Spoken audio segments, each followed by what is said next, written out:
Should you lease or buy a car in 2026? The real numbers. This is one of the most common financial decisions people face and also one of the most emotionally driven. Most people pick one or the other based on what their parents did or what their dealer pushed them toward. Today I want to take a different approach.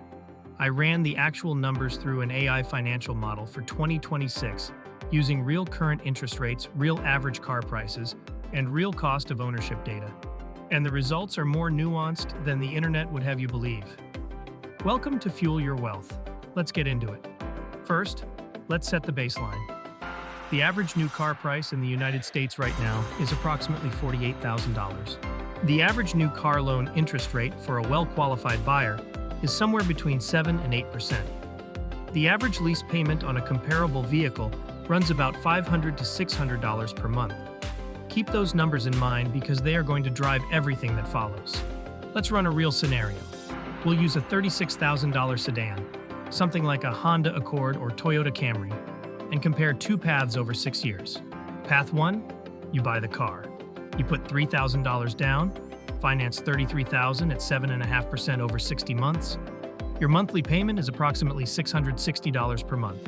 Over 60 months, you pay $39,600 total. After 5 years, you own the car outright and drive it for 1 more year payment-free. Total cost over 6 years, including a rough estimate of maintenance and insurance, approximately $52,000. At the end of 6 years, you have a car worth roughly $12,000 if you kept it reasonably maintained. Path 2, you lease the car. 2 consecutive 3-year leases on similar vehicles. Typical lease on a $36,000 vehicle right now runs approximately $450 to $500 per month, with about $2,000 due at signing. Over 6 years, 2 leases back-to-back, you spend roughly $34,000 to $36,000 in total lease payments plus signing costs. At the end of 6 years, you have nothing. No asset, no trade-in value. So buying cost you about $52,000 and left you with a $12,000 asset. Net cost roughly $40,000. Leasing cost you roughly $35,000 and left you with zero. Net cost $35,000. On pure out-of-pocket math over 6 years, leasing came out slightly cheaper in this scenario. But here is what that number does not tell you. The person who bought now has a paid-off car they can drive for another 3 to 5 years with no payment.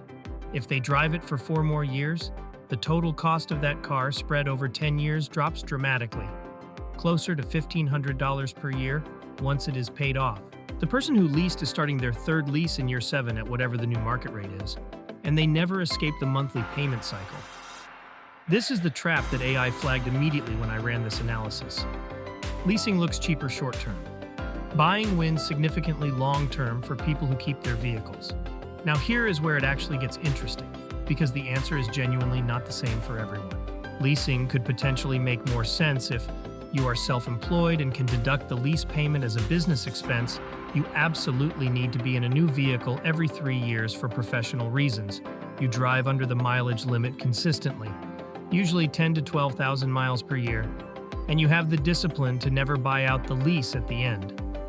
Buying makes more sense if you plan to keep the vehicle beyond 5 years, you drive more than 12,000 miles per year. Excess mileage fees on leases add up fast. You want to modify the vehicle, or you simply want to eventually reach a point where you have no car payment. The AI analysis also flagged something most people overlook completely: the opportunity cost of the down payment.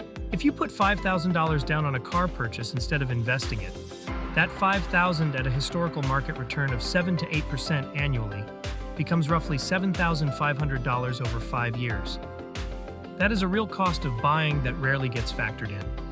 The honest bottom line, for most people who keep vehicles long-term, buying a used car, not a new car, and driving it for 8 to 10 years is still the mathematically strongest option. The ideal scenario the AI identified was buying a 2 to 3-year-old used vehicle, financing it at a lower total price, and keeping it for 7 or more years. That approach historically beats both leasing and buying new in most scenarios. Whatever you decide, run your specific numbers before you sign anything. The deal that works for someone else's budget and lifestyle may not work for yours. Don't forget to like this video and subscribe to Fuel Your Wealth for more videos like this every week. This is not financial advice. Always do your own research.